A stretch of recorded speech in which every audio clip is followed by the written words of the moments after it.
to do, especially between power-hungry people that wage war on each other. I suspect a huge amount of pride was involved in him showing off his riches. This was normal for kings and people like this to, want to display their opulence, but they kind of did it with public displays, not so much come into my treasure house, look, the gold is knee-deep inside this little vault here. They didn't do that. They just, made great gilded rooms and vaulted ceilings and expensive furniture and gold cups to eat off, drink out of, and things like that, which was already ostentatious. But he decides to show everything to these envoys, which I guess was typical pride, I guess, and we all have pride to some extent. I hate to admit it, but I spot it in myself all the time, and I hate it. But it's there, and he had it, and he's showing everything very unwisely to these envoys. Then it says Isaiah the prophet. As you recall, Isaiah is living at this time. He's one of the 12 prophets for which we have writings. And he writes about this time in his book. So Isaiah hears that King Hezekiah has received these people, and he says, "What did those men say, and where did they come from?" Probably already knew. "From a distant land," Hezekiah replied. "They came from Babylon." And the prophet asked, "What did they see in your palace?" "They saw everything in my palace," Hezekiah said. "There is nothing among my treasures that I did not show them." Then Isaiah says to Hezekiah, "Hear the word of Jehovah. The time will surely come when everything in your palace and all your predecessors and all that your predecessors have stored up until this day will be carried off to Babylon. Nothing will be left, says Jehovah, and some of your descendants, your own flesh and blood, who will be born to you, will be taken away, and they will become eunuchs in the palace of the king of Babylon." Now, an obvious question comes up here.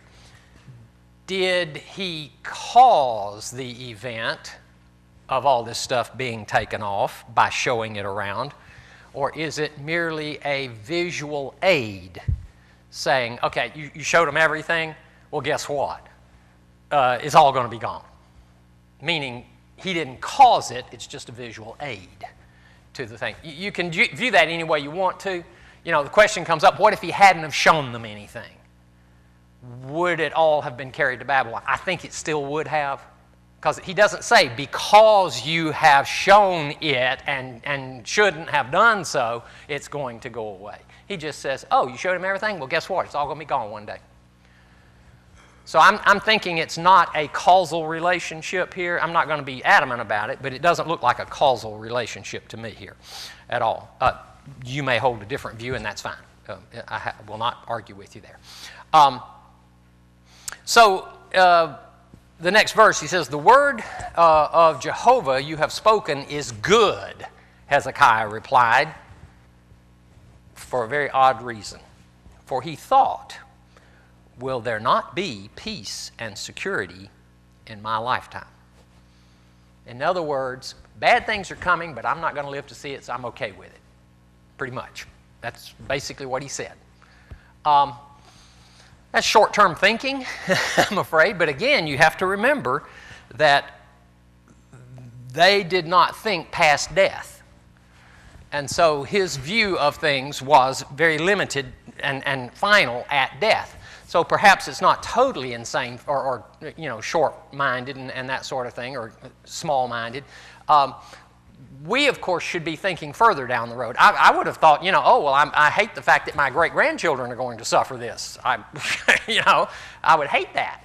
But he didn't seem to care too much on that. So anyway, he says, that's great. It's not going to happen while I'm alive, so I'm good. Says, as for the other events of Hezekiah's reign and everything he did, and it mentions something here that is not brought up to my knowledge elsewhere, although I did not thoroughly check. It says he made the pool and the tunnel by which he brought water into the city. This is huge, because in those days most people didn't have water coming in to their cities. You had to go out to rivers or springs or wells or something, or they would have a well in the middle of the city that you could go to and get water. But he was actually bringing water into the city by way of some spring or river or something. Yes? That tunnel's still there and it still brings water. Yeah, I actually saw that on TV the other day. It's cool. And that's been there like, what, 2,500 years, basically. Actually, more than that, but in that range. So it's an interesting event that they just casually mention there. The Romans were famous for doing this sort of stuff, but not many people before the Romans did that. It was very rare. So he dies, rests with his ancestors, and Manasseh, his son, succeeds him as king. Manasseh was a bad guy. He was only 12 years old when he becomes king. And I'm surprised at that because Hezekiah probably had quite a few children. And there must have been some reason that one of his younger sons became king. Have you ever heard any speculation on that, Bill, or anything? I mean, this guy had been a king for a long, long time. He should have had quite a few sons, I would think. And here's this, 12-year-old kid coming in, becoming king. I don't know why that is. Anyway, it says he reigned in Jerusalem 55 years. So he comes in young, he stays for 55 years, which is kind of rare for the bad kings, and he's one of the worst. Reigns for 55 years. It gives his mother's name, and it says he did evil in the eyes of Jehovah, following the detestable practices of the nations Jehovah had driven out before the Israelites. And so they go through this long list. He builds the high places. He erects altars to Baal. He makes an Asherah pole. He bows down to the starry hosts and worships them. In other words, a lot of astrology and sun god worship and moon worship and that sort of thing going on. He builds altars in the temple of Jehovah to these things.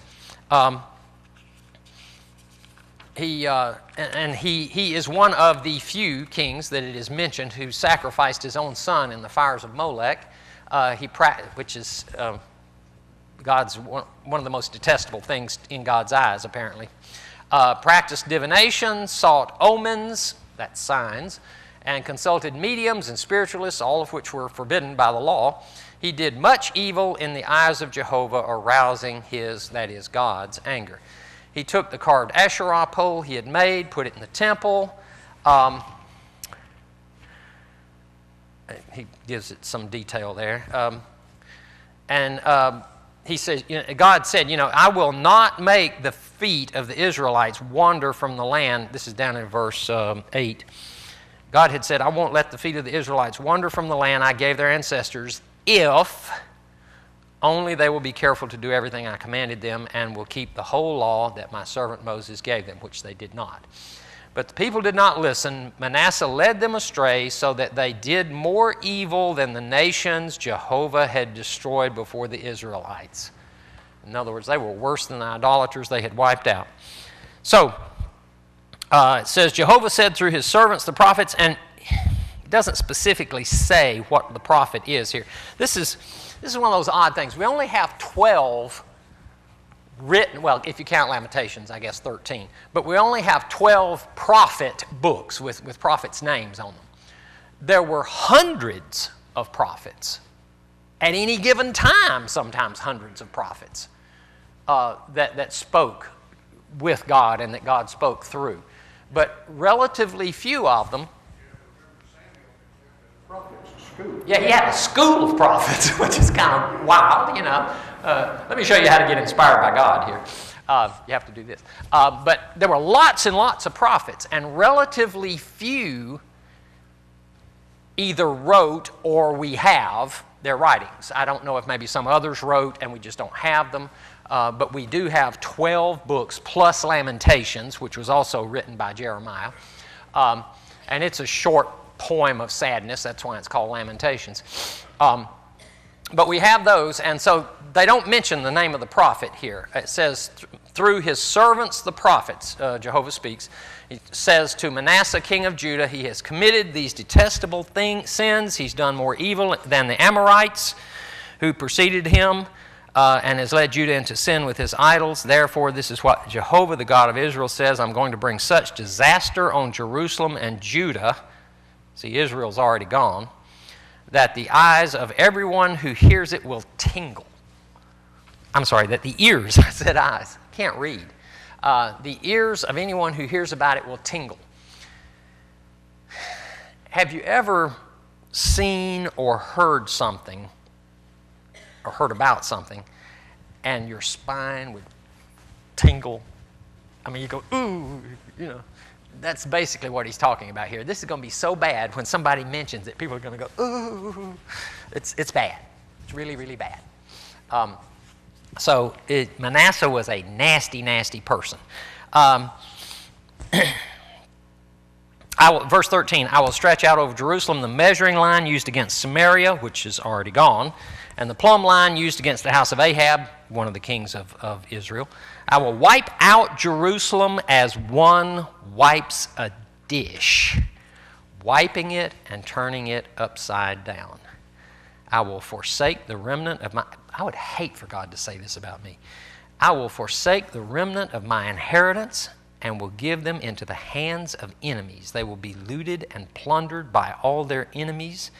They have done evil in my eyes and have aroused my anger from the day their ancestors came out of Egypt until this day. This has been approximately 1,000 years that this has been going on. If anybody's long-suffering, that would be God. He has put up with it for 1,000 years. In connection between Hezekiah and Josiah, Yes. there were 11 kings of Babylon. That was pretty, well, let's see, Manasseh was for 51 years, so that gives you... During that particular time, there was one that served 1 month, one 9 months, others that served, in fact, the longest that any of them served was about 40 years, but that was way down in the line. These are the kings of Babylon. Kings of Babylon. Yeah. And that was Ashurbanipal, who was one of the better kings of Babylon. Is he the one that's extant right now when we're talking? We were looking at Sennacherib, I think, and Esarhaddon. Okay.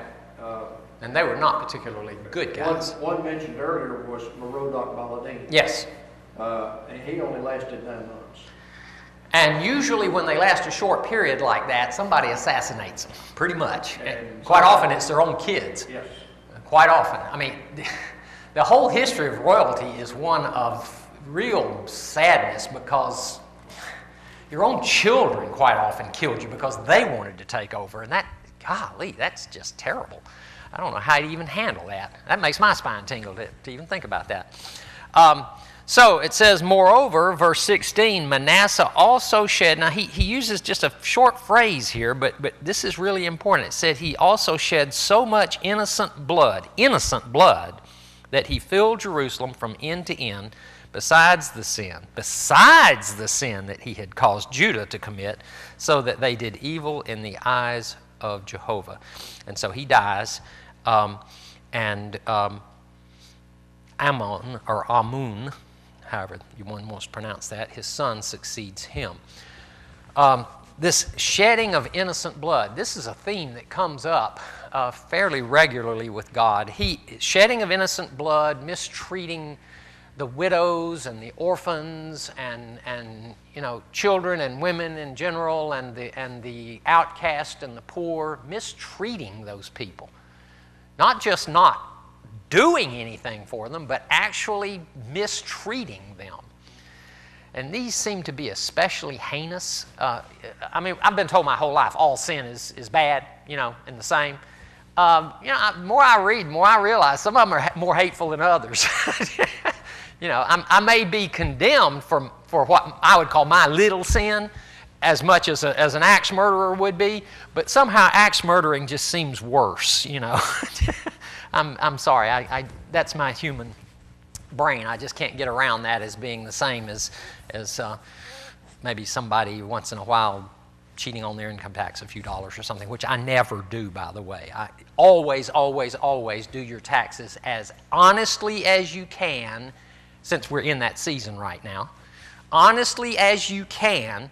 And another piece of advice, when in doubt about which way it should go give yourself the benefit of the doubt. In other words, go your way if you have doubt. If they don't like it, they'll let you know, you know. But if you have doubt, why would you give the money to them? You know, you might be wrong. You might be wrong. It might be your money. So, you know, when in doubt, give yourself the benefit of the doubt. But always do it as honestly as you can, okay? And that's always been my philosophy with my taxes. And I have praised the Lord, never, ever, ever, and I am not superstitious, so this is not going to harm me. I have never been audited by the IRS, ever.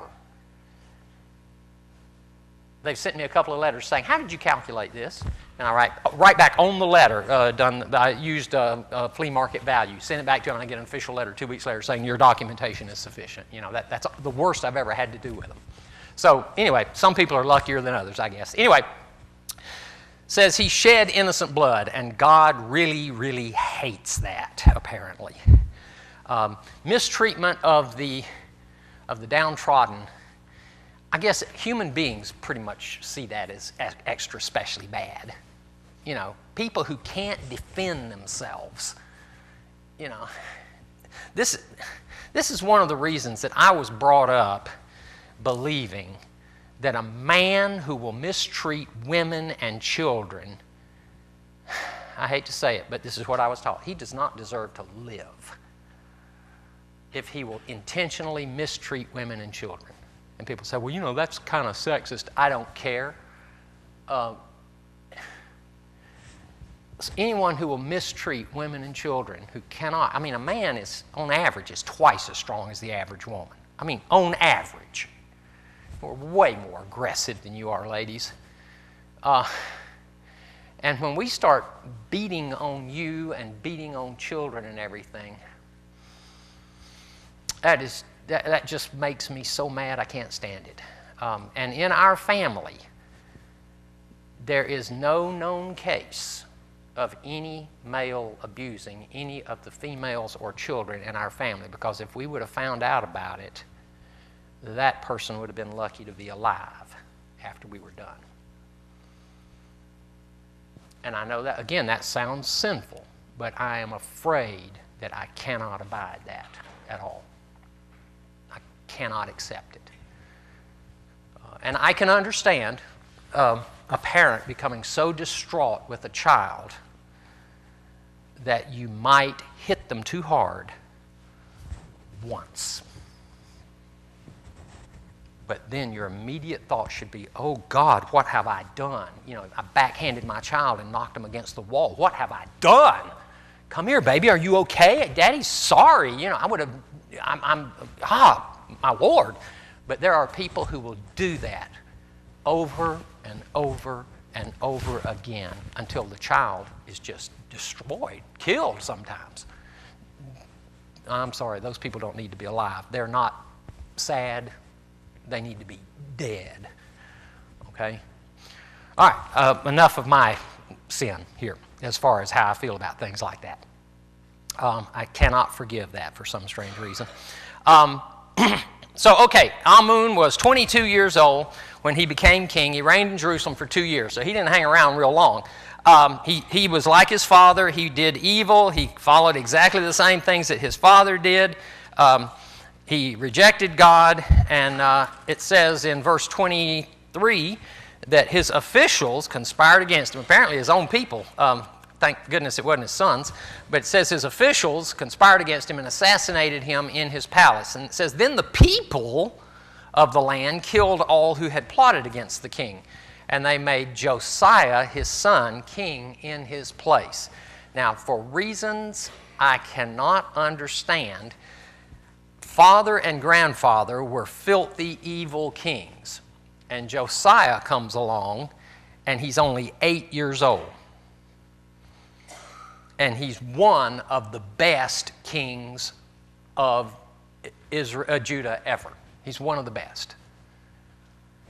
This is sort of the reverse of the preacher's kid syndrome. You know, we quite often, there's actually a syndrome, I think, in the psychology books called preacher's kid, where the preacher's kid grows up. Not those of you who are preacher's kids, I'm not indicting you. Most preacher's kids grow up fine, thank you.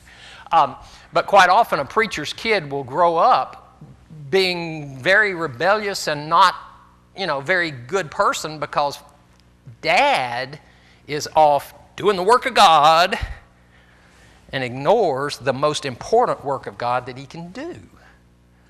Not intentionally. And so the PK, the preacher's kid, grows up to be not what we would want. This seems to be the reverse of the PK. His father and grandfather were horrible people, and he is going to be a great king. It says he became king when he was 8 years old. If you don't go back very far, if you go back up to Joash in the group of four there, Jotham, Uzziah, Amaziah, and Joash, if you go back up to Joash, he was 7 when he became king. These are two of the youngest kings ever to begin their reigns, and they were both great kings. I don't know what that means. But anyway, they're both young. In fact, they have quite a lot of parallels going on here. He reigns 31 years. He does what's right in the eyes of Jehovah, which is what Joash also did.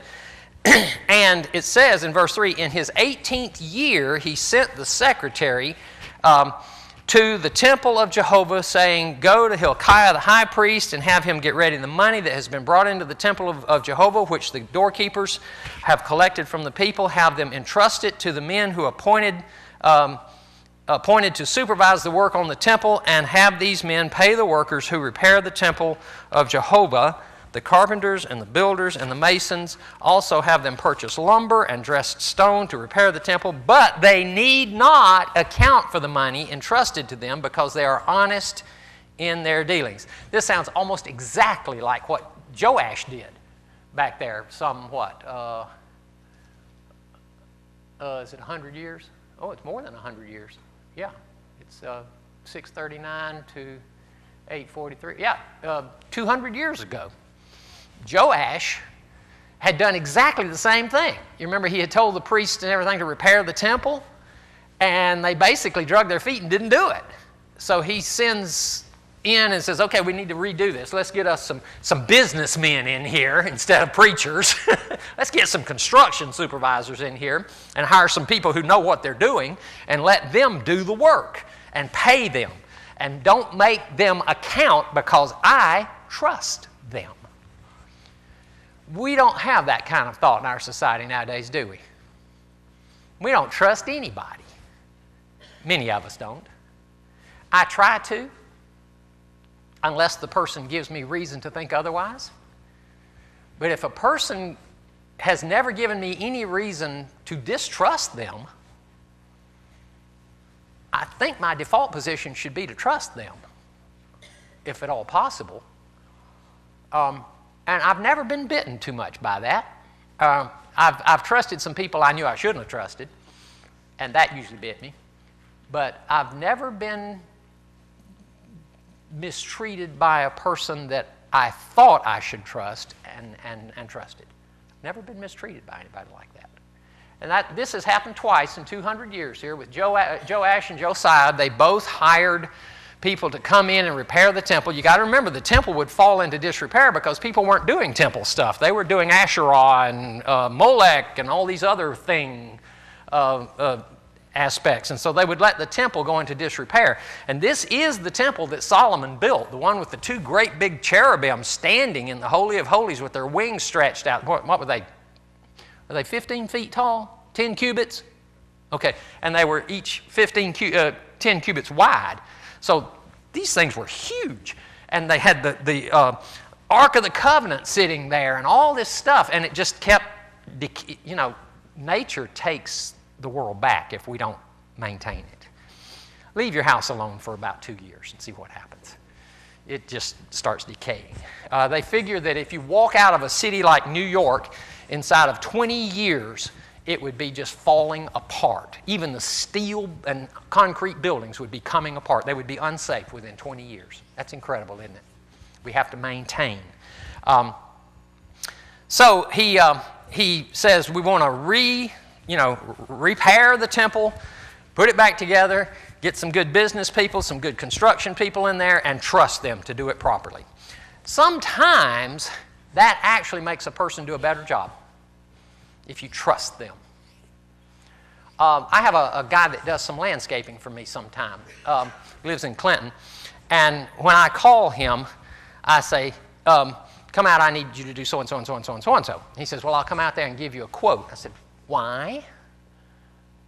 I need it done, and I know that you are going to treat me fairly because you have always done so.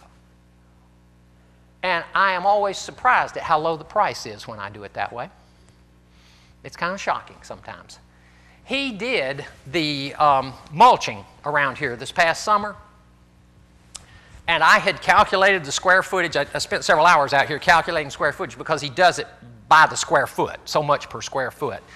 And he quoted a price, and when he got done with the square footage we had talked about, he had half a truckload of mulch left. Most people will take that mulch and use it on another job. He continued mulching other areas that were not in our agreement. It's the kind of guy he is. So, trustworthy. Trustworthy people are great to work with. They're great to work with, and you need to find trustworthy people. So, we're not going to have time to do much here, but we're in verse 8, and it says, Hilkiah, the high priest, said to, I guess that's Shaphan or something like that. You got a better pronunciation on that, Bill? Is that it? Good enough? Or Shaphan or Shaphan or the secretary of the of the temple? I have found the book of the law in the temple of Jehovah. So apparently during their repair work, they got down somewhere deep into the place and they ran up on a copy of the Torah, the 5 books. That would be the Pentateuch, I guess. The 5 books, the books of the law would be the first 5 books of the Old Testament.